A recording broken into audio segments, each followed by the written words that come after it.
Good evening, gamers, and welcome to another fun-filled episode of Games with Dave. Tonight, joining me all the way from Australia is the president of Tin Star Games and four-time Emmy Award winner and Free Play Award winner, Steve D. Steve has designed numerous role-playing games and board games since entering the industry in 1998, I believe it was. Yep, around then. Yep. Nice. Well, welcome to the show, man. I am so excited to talk to you. Thank you. Yeah, no. The industry is very porous. So I was writing magazine articles in 1998, and then I was making my own zine in that time. My first real professional work, I think, was 2005, but I was doing stuff in the industry and around before that as well. Yeah.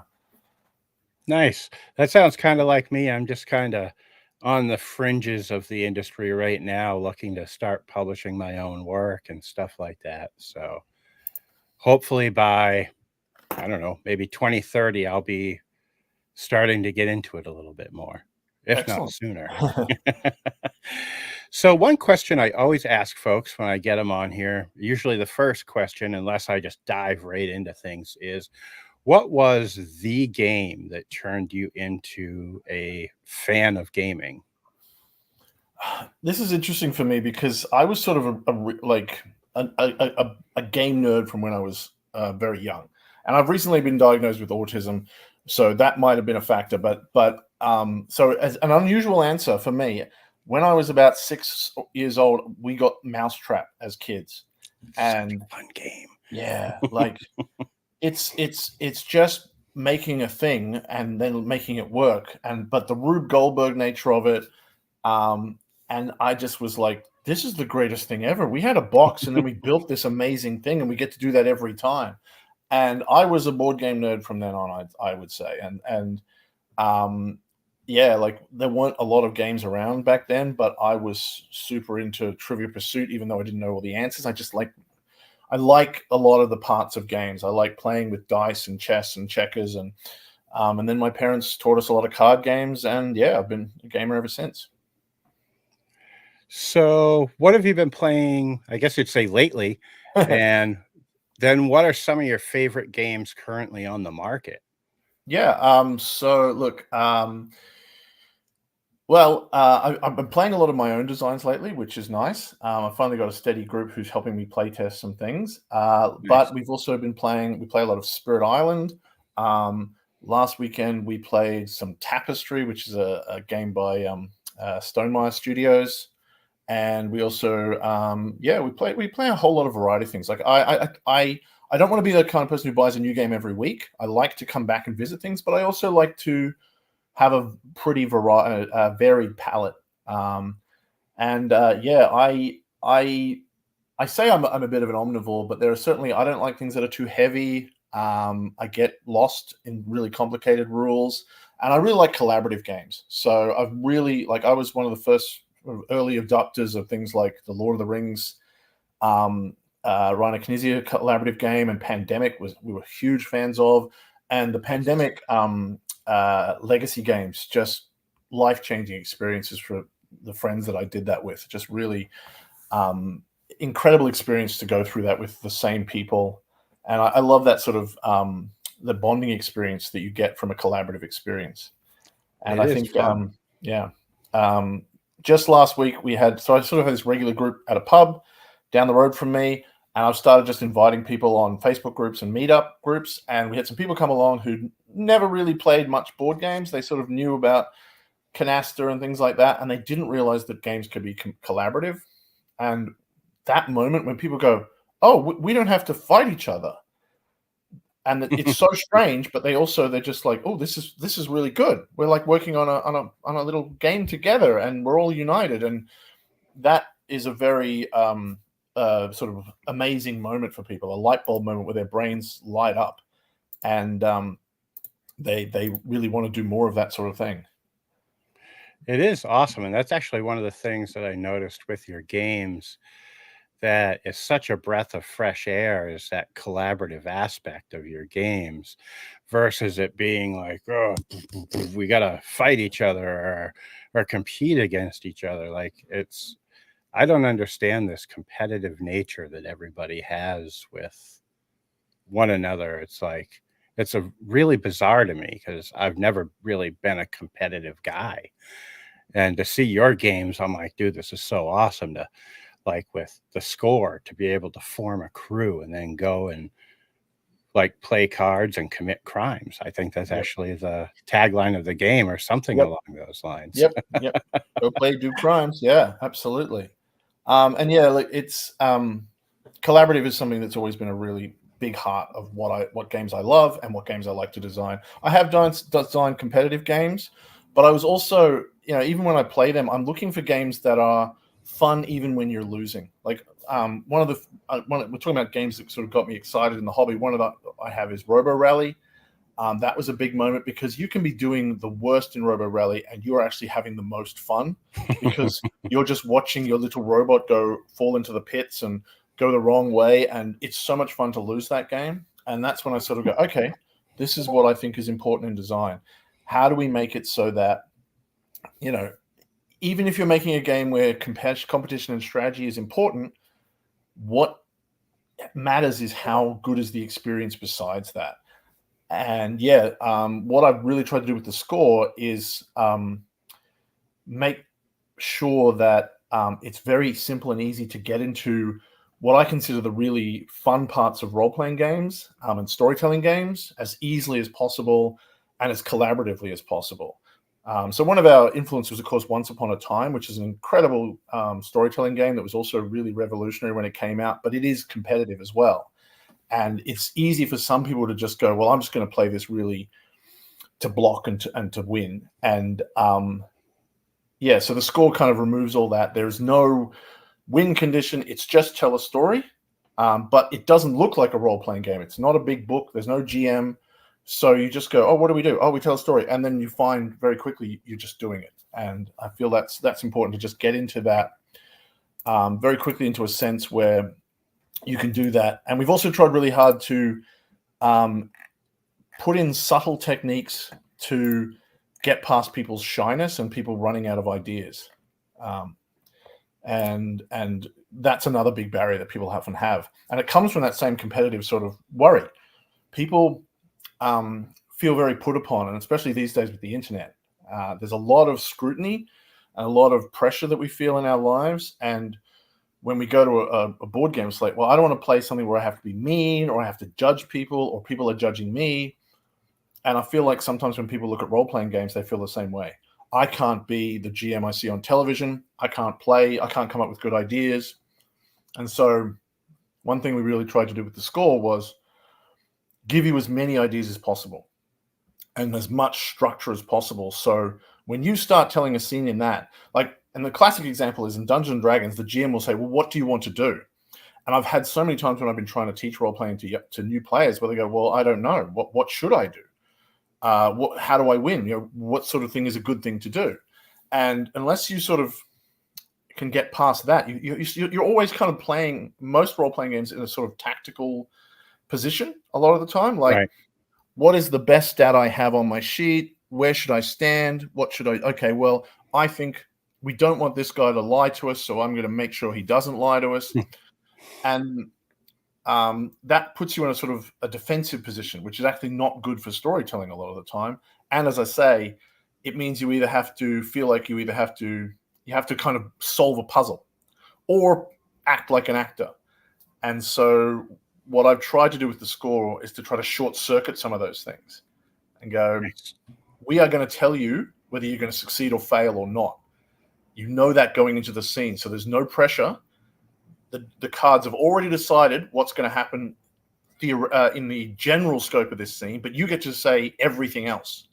And that just takes all that pressure away. And we found everyone sort of goes, oh, I can do this. Yeah, that's easy. And get into role-playing much, much quicker. Awesome. Like, I really like what you're doing. It's so fantastic because you're absolutely right. It'll be like, oh, are we flanking this guy so that we get advantage or whatever, something like that, rather than thinking about the story you're trying to tell. And I can't wait to really dig in. Like I was talking about before we came on air, I picked up the score today on Roll20, and I've absolutely got to get my friends to come together and stream a game or two of it and Fantastic. see what we can do. So with the score, aside from the collaborative aspect, what do you think is going to make me fall in love with the game? Well, one thing I always sort of start with is, do you like heist movies? And most people do. Most people really enjoy a good heist movie for the same reason they like a good mystery movie. Everyone likes a little bit of a, ooh, surprise. And that's clever in their storytelling. And a good heist movie sort of brings you in on that experience. I like to think of a heist story as being the opposite of a magical act. So a magician's act, a stage magician, is all like, you thought your card was over here. It's actually over there. You got confused. Whereas a heist movie is a bit like being the opposite. You're like going, hey, you go to the audience. Remember when we said that? We were tricking, and you're in on it with us. And to me, that I think a lot of people respond to. They love that idea of like, oh, we're doing something really clever. And so a lot of people just love heist movies, and they know some of those tropes, and that gets them excited. So it's collaborative, it's simple, but it's also like, oh yeah, we're going to steal stuff. That's going to be really cool. And we jump right into the action, and every card in the deck has a really cool thing that you do in a hacking movie, in a heist movie, I mean. So like hacking or climbing down the outside of the building, or being awesome at kung fu. So as soon as you start the game, you're like, oh, okay, I'm the hacker, and I'm also the forger, and you get these really cool abilities. And that's another reason we really like heist movies, is that everyone tends to be very good at their job. And we actually kind of, we like watching that. It's like watching an acrobat or something. It's like, oh, this person's talented. That's exciting. And you get to jump straight into that world. And that makes you feel part of it and feel exciting and clever. And yeah, the combination of all those elements is just going to get people really excited to play. You're getting me excited to play. So,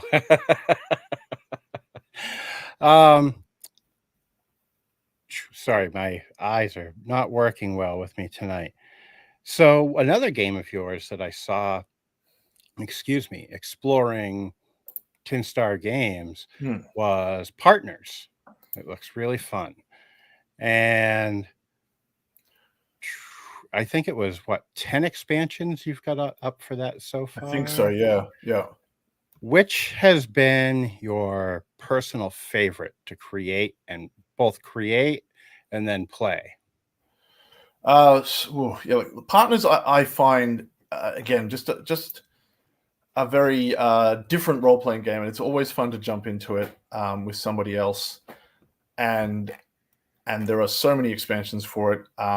I think one of my favorites is the conspiracy file, because it's really interesting there, where you're trying to just sort of almost creep yourself out, because there's this a mechanic in that where you're linking everything to sort of this larger effect. And if you let your brain sort of go down that wormhole, you have that moment of, what if that's the conspiracy? That's the conspiracy? And that's a lot of fun. And I really like the one we've just published just this month, which is the master and servant file. And that's using the same system that we have for these detective duos, but for the dynamic, like Dastardly and Muttley, or anytime you've got like a movie Megamind and his minion. Anytime you've got someone who's sort of the support person to the genius, or to the person who's in charge. And that was really fun to come up with a way to resolve those scenes bit by bit, where you find out, whether the boss makes the mistake or the minion makes the mistake, and how you have that interaction.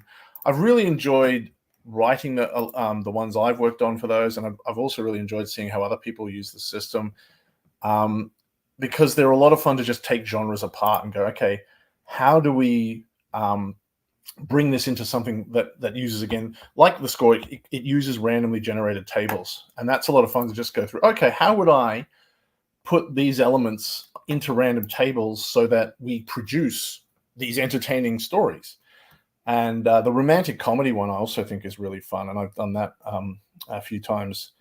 it's just, again, really fun to play around with that idea of something that generates what feels like a movie or a story. Right. And so often we're told that role-playing games are, hey, you get to make the best fantasy story ever, but it never feels like that. It feels like you fill in a tax form and then you shuffle through a dungeon and you spend 3 hours fighting something. That doesn't feel like I'm in a movie. But so I try to write games where at the end of it you go, wow, that was a really good film. I would watch that. And I kind of wrote it. And I think that's fun that you've got this story that you can take away in your head and go, yeah, I can do this. I can write stories, and I've got a story that I sort of remember seeing basically in my head, and that's wonderful. I love games like that will paint the mental picture as you're playing along that you can literally see in your mind's eye while you're playing it, and Yeah, they're so great. And I actually got a little ahead of myself there. Can you actually explain partners to people what it sure. is Yeah. So and how it's played? I actually skipped. Like I said, my eyes don't want to work for me tonight. So yeah, so Partners was designed to emulate the very popular television concept where you've got two detectives or police who are antagonistic towards each other. One of them tends to be a straight shooter. They play by the book, they follow the rules, or they're nervous or whatever. And the other one is the opposite. They're very outgoing, outspoken, and they break the rules. So you've got obviously Lucifer, you've got Castle, you've got Hardcastle and McCormick. You've got Knight Rider, even with Kit being the one who's sort of the soft spoken one.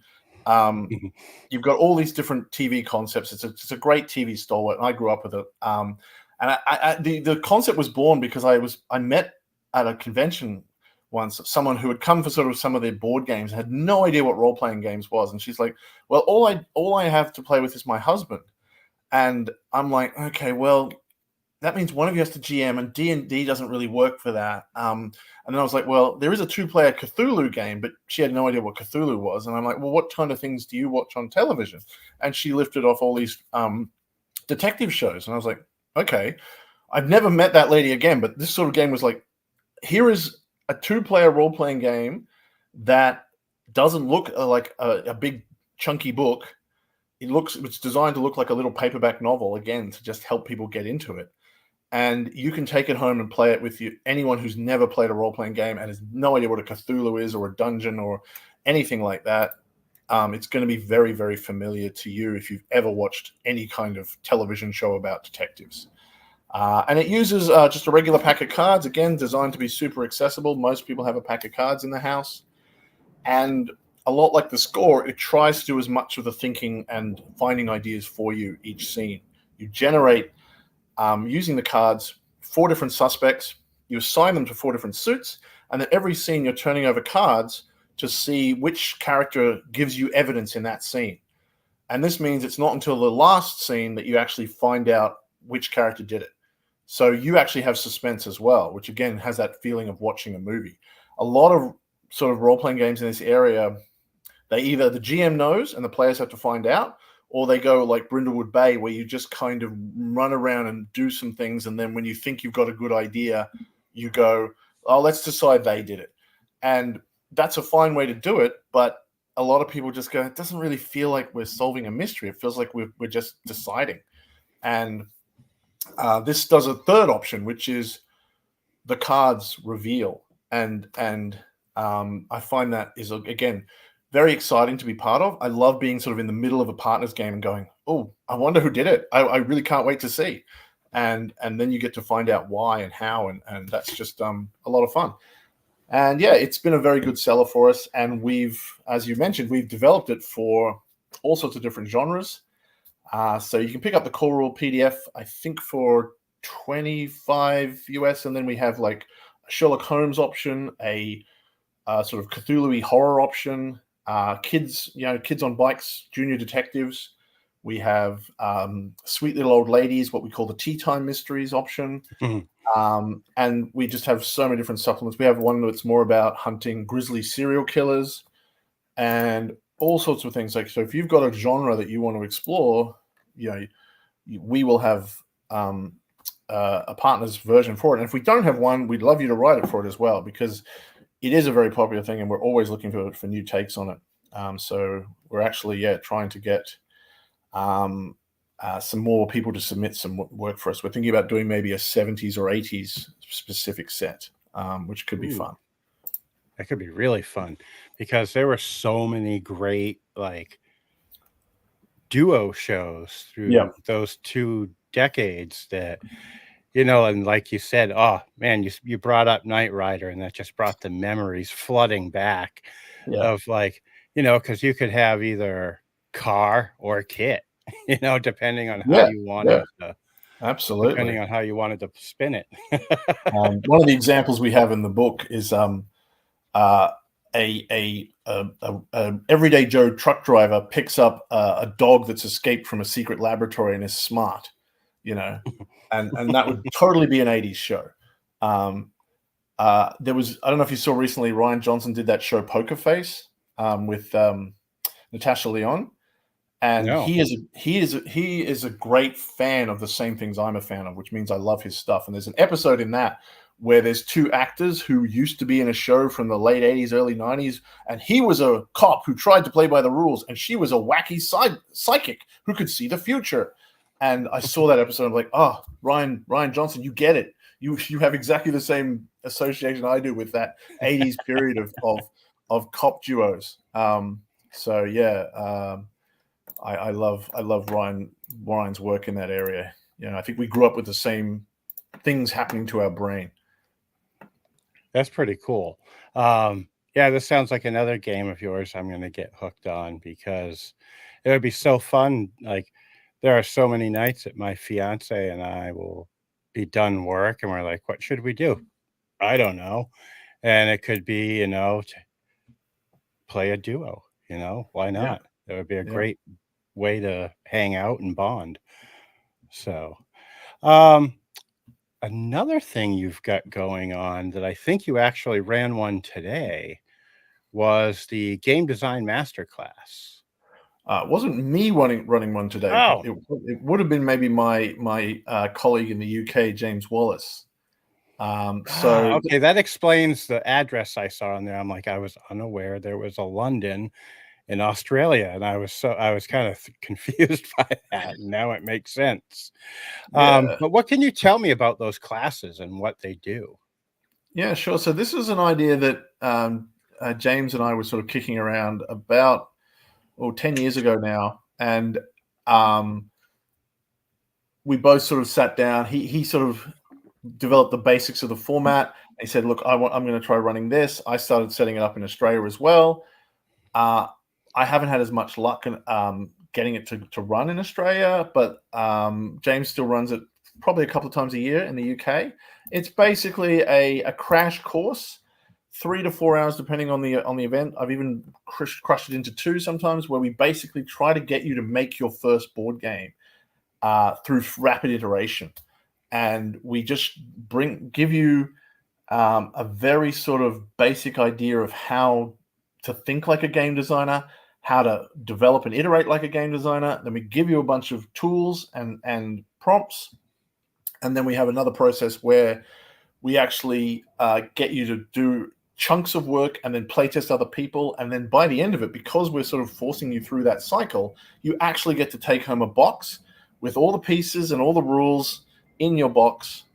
And you can then take it and play it with other people. That's the goal. And that's, again, very satisfying, we think, to have a box to take home and show people what you did. And it's a great experience. I think we were talking about, I think before we went live, about that it is. Oh, it's just at the start, that there are some easier ways to get into this hobby than, say, becoming a movie star or something. There are ways that you can just go home and start making a game, and we want to get you through that first step. And James has run it for businesses. It can be a great team building exercise. It's also a great way to sort of analyze the business you're in or the problems you're facing, because when you put them in a game, you can see them in a very different light, which is really exciting. And we kind of lost track of it because of COVID in Australia. And we also have some issues in Australia with distance. It's easier apparently in the UK to just get people to come into a cafe and things like that. But we may run it again in the future. We've also done a similar sort of thing.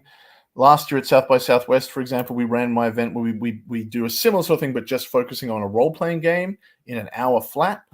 And that's also a lot of fun. We just sort of, I get ideas called out from the crowd. I get people, I pick a few systems and strip them down to simplicity. And then I get someone else who's good at layout I just type things on my computer. I flick it to them. They get to put it up on the screen. And we make a fun RPG in about an hour flat, which is a lot of fun to do with a large group of people. Yeah. And we've done that. We've done both of those events at some of the design schools around Sydney as well. Nice. That sounds like a heck of a lot of fun.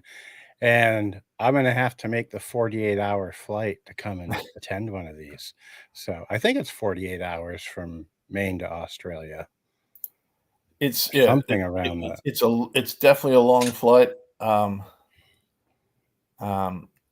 Yes. And I have, about 20 years ago, I did go over to the US, and I'd love to go back.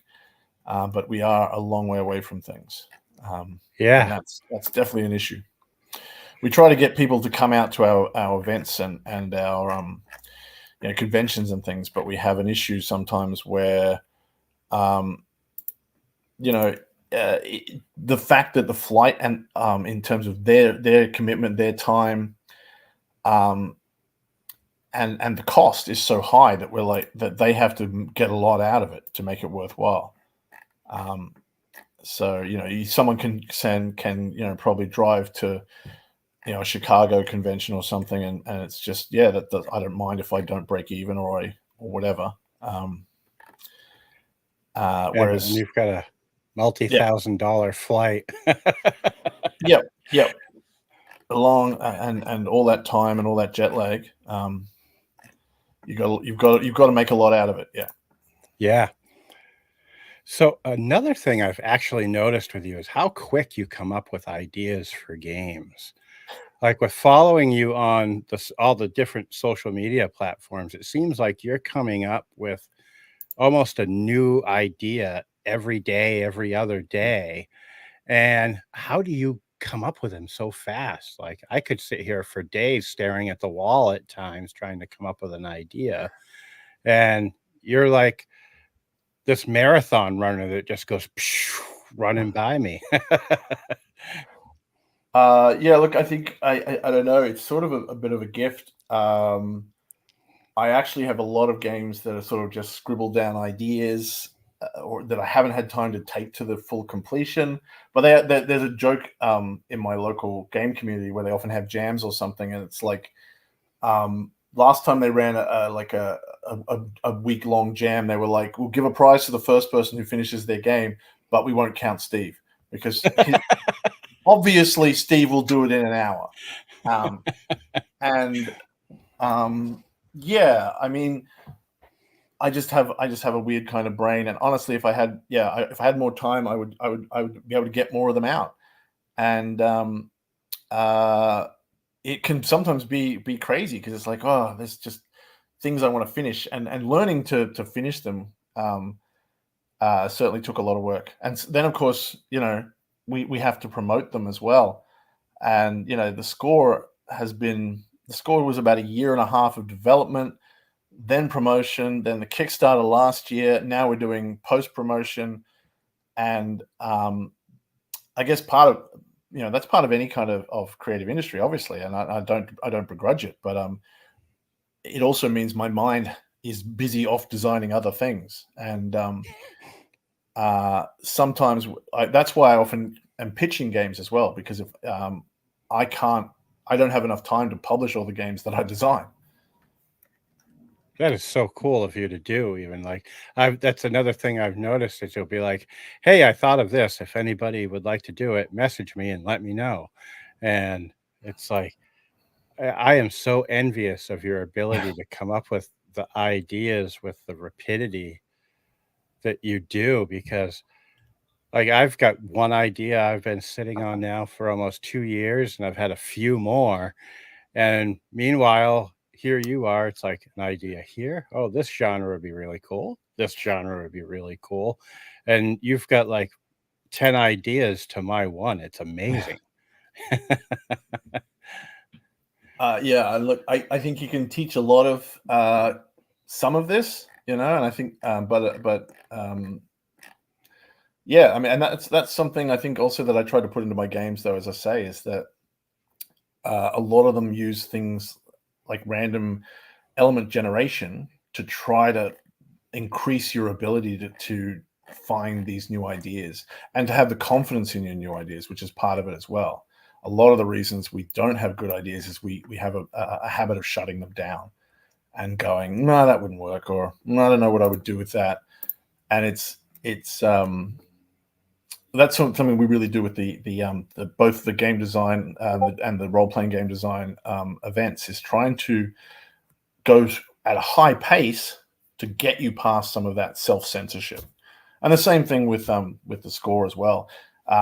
We haven't mentioned that it is a role playing game that takes under 20 minutes to play, and that kind of high speed pace helps you turn off the part of your brain that is worried about things being wrong, and let you get into trusting yourself. And that's something they talk a lot about in improv as well. Being able to turn off the part of your brain that blocks ideas, because a lot of that is just coming from fear, and a reasonable fear, because when you're a young kid, you go, I'll try this, I'll try that, I'll put my hand on the stove, oh, that didn't work. And you end up learning, but you learn not to experiment and not to try new things, instead of learning, okay, stoves are hot. Right.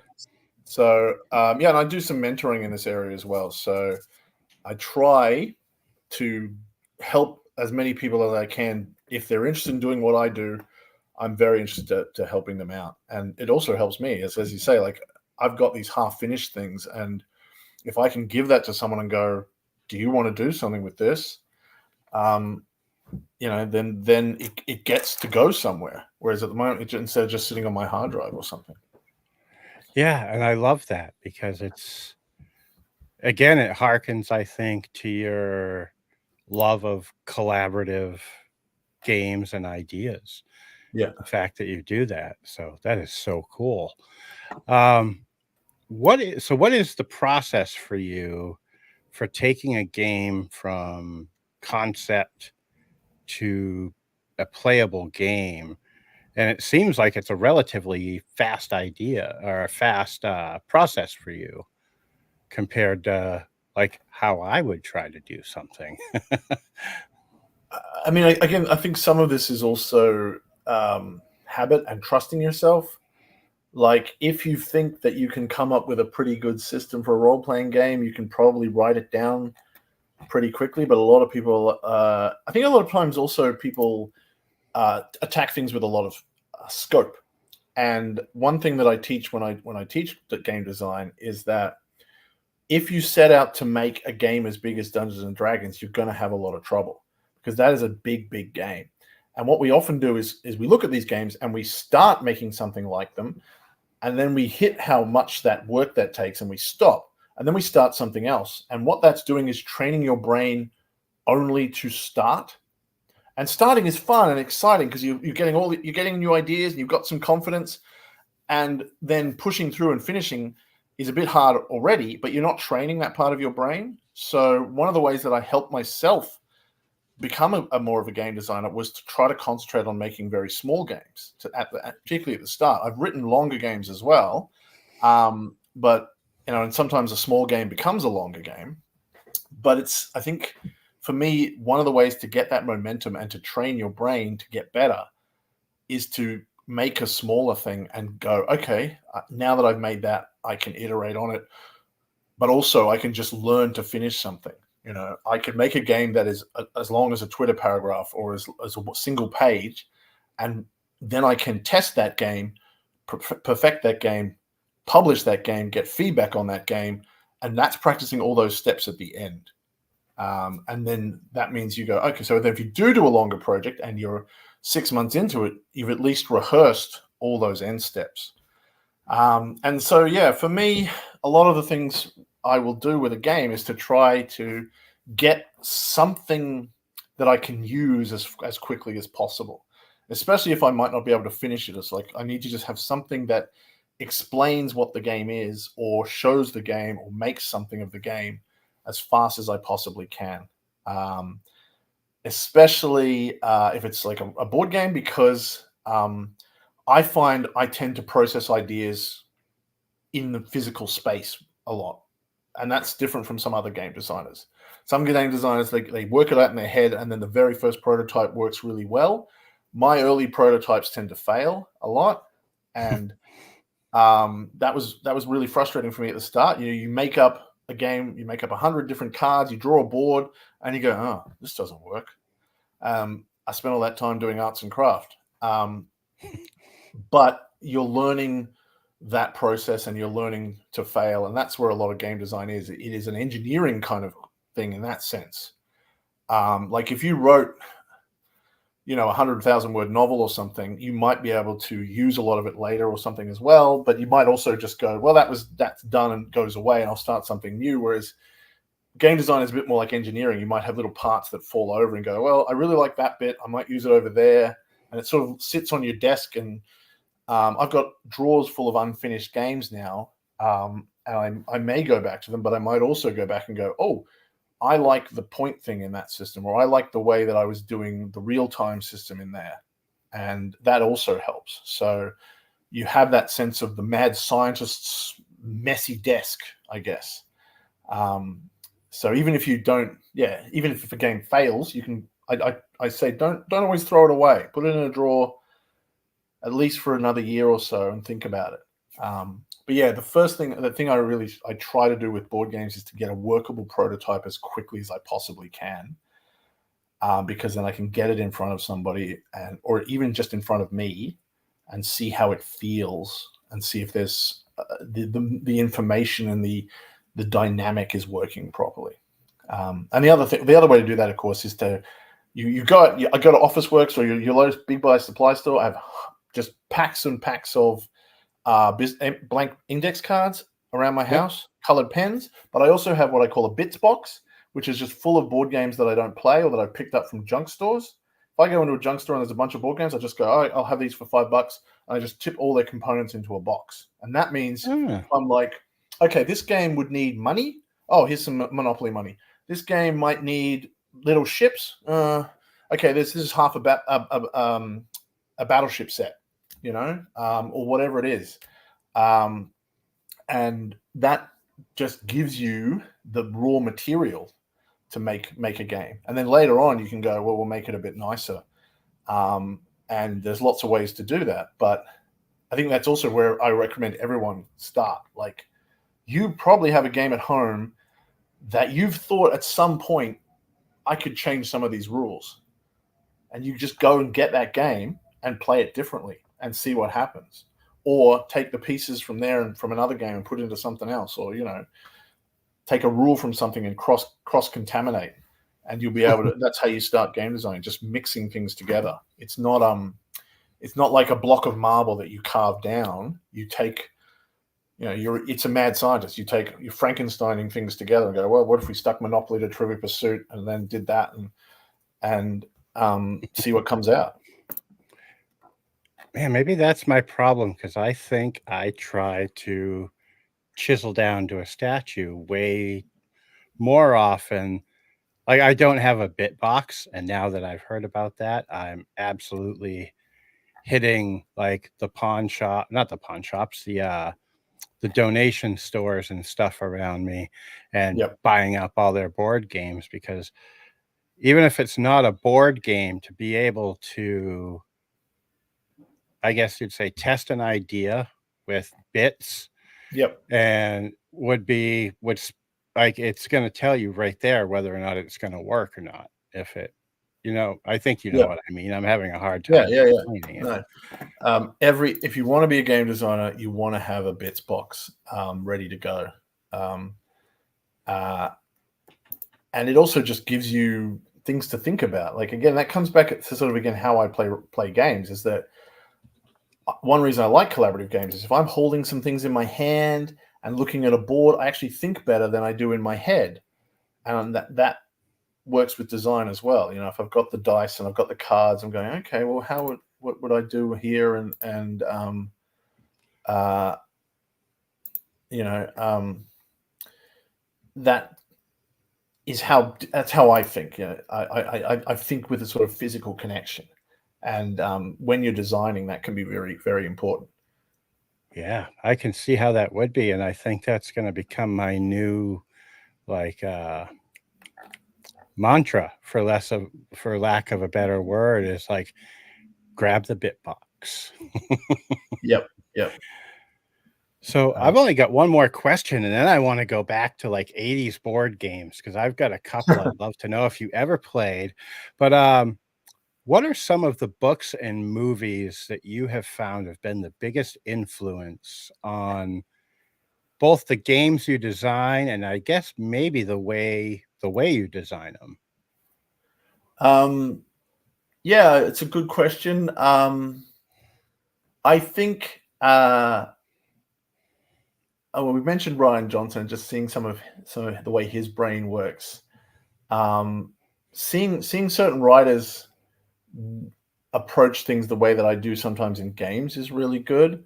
I'm trying to think about a lot of the time when I approach a game, it is designed for, especially role playing games, designed to emulate something that I've seen on the screen and something that I enjoy. And that's a lot of where the frustration I think comes from that makes you want to design games, or makes me want to design games.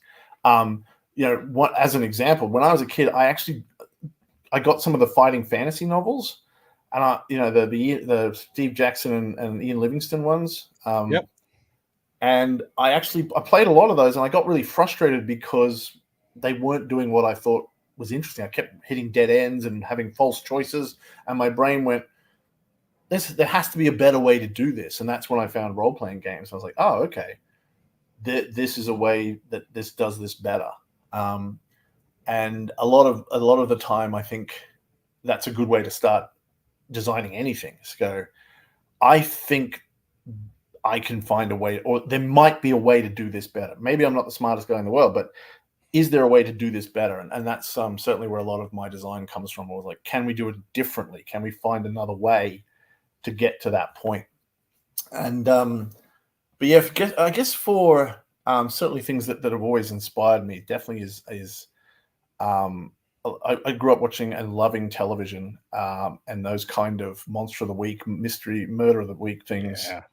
and that format again of just it's something that's actually really a good part of role playing games, and we don't talk about this, but role playing games have a lot in common with regular television shows, because those shows were made one after the other, and the writers wouldn't write out the whole series. They would write one episode at a time. And so a writer's room is a lot like a role playing game. You get a bunch of people together. There's one person usually for each episode who knows what that episode's about. And there's one person who knows what the whole series is about. And they're sort of like a GM. And the other people are going, okay, well, I want to do a story about this character doing this thing. And they go, okay, yeah, let's write that up. And that it evolves from what happens. Then you watch the episode and they go, oh, that was really interesting how that actor did that. Let's make that a thing. And as I studied a lot about how television shows and also movies were made, that sort of influences how I sort of think about games as well. And it's a good way to see the links between the two behaviors, because what happens at the role-playing game table and in tabletop games as well is you develop your own internal language and your own sort of ongoing ideas, and something that some at the moment I don't really for a while I haven't had a regular gaming group, but I was mentioning Pandemic before. Like, we played Pandemic Legacy 1 and 2 with the same 3 people every couple of weeks for a couple of years, and that meant that we told this really incredible emergent story that wasn't just about the game, but also about us and the choices we made. And that's what happens on television as well. That the characters and the people you make and the choices that you make in episode A affect the next episode, and something that one person does, an actor tries in the first series, they go, oh, let's develop that. And it's very organic and it's very personal. And that, I think, that sense of collaborative storytelling that I sort of saw behind the curtain in how these things were written when I was not just watching shows, but researching them and finding out about them, made me want to go, oh, that's also something that happens in games. And that's something I like to think about when I design is what is the group happening? Even if they're only going to meet for an hour, how are they going to connect? What kind of things are they going to do? And what stories are they going to produce? And will they take that away with them somehow? So that might not be the answer you were looking for, but that's just some of the perfect answer. Great. But for 80s games, I have one that was one of my favorites that I don't think could ever be it could be modernized maybe, but was Stop Thief. Oh yeah, yeah. I loved that game so much with that little phone. Yeah, how you would dial it up, and then you'd hear the police sirens, the thief either running away or getting caught, and yeah, that was so much fun. Yeah, it was definitely a classic. I feel like there was it sort of was a bit before my time. So, or maybe it was more just in America or something. So we didn't see a lot of it in Australia. But then I feel like there was a re-release, not the restoration game. There was one in like the early 2000s that my cousins had, and they just played it to death. And yeah, and it's a great example of some of what we were talking about earlier about how people want to feel part of a world and want to feel connected to that world and do things that are like the things that happen in that world. And one of the reasons people talk Monopoly is generally a pretty bad game, but one of the reasons that kids love Monopoly is they get to handle money, and that's something they don't get to do. And they know that's a grown-up thing. And here they are getting money and moving money around and buying things. And it's that emulation aspect that made Monopoly such a hit with kids. And Stop Thief, same sort of thing. There was things where you were like dialing a phone. Only adults get to do that. Right. And calling the police to yeah, and being involved in adult things. And that's fundamentally what play, of course, is supposed to be about. Is it's not like it's training you to grow up and call the police, but it's about experimenting with things that are just outside your purview or things you could imagine. It sounds quite academic, but I think that games is sort of like what they call mask play, and in a lot of anthropology, they talk about how lots of cultures around the world will do these festivals where they put on masks and they pretend to be other things as a way to sort of talk about issues. And it's very common around certain kind of cultures with animism and stuff. Like, I'm going to pretend to be the kangaroo, or I'm going to pretend to be the demon. And a lot of dances and festivals around this sort of thing. One person plays the demon and the other people catch the demon. And that, to me, like, we often put that in a box of, oh, that's dance, that's ritual, and it's got nothing to do with board games. But that's a game, and it's a rehearsal. And the earliest board games we know were also about these ideas. They were about, how, like, there's a really old Egyptian game which is called like The Lions and the Jackals, and it was about learning how lions and jackals interacted, and also learning about life and death, and taking on these roles and putting on masks.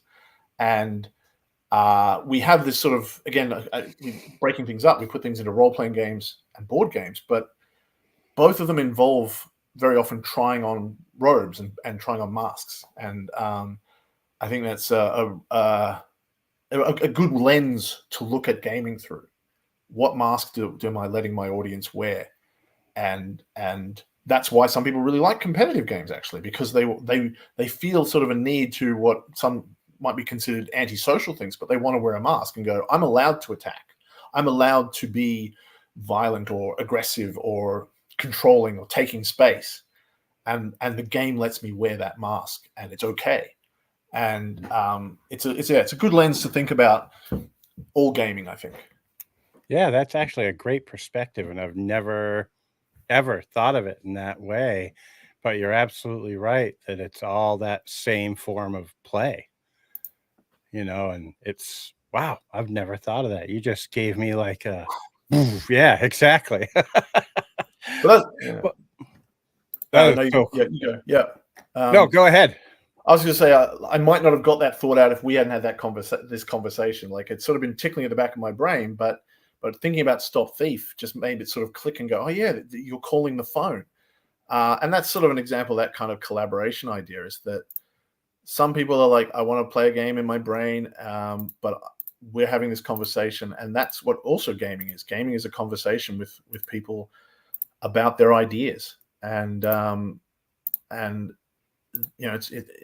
it's like an interview. We get to sit down and figure out what we care about and what we want to do in a different way. So yeah, I like interviews for similar reasons that I like doing games, because it can be a great way to exchange ideas and experiences and points of view and work things out together.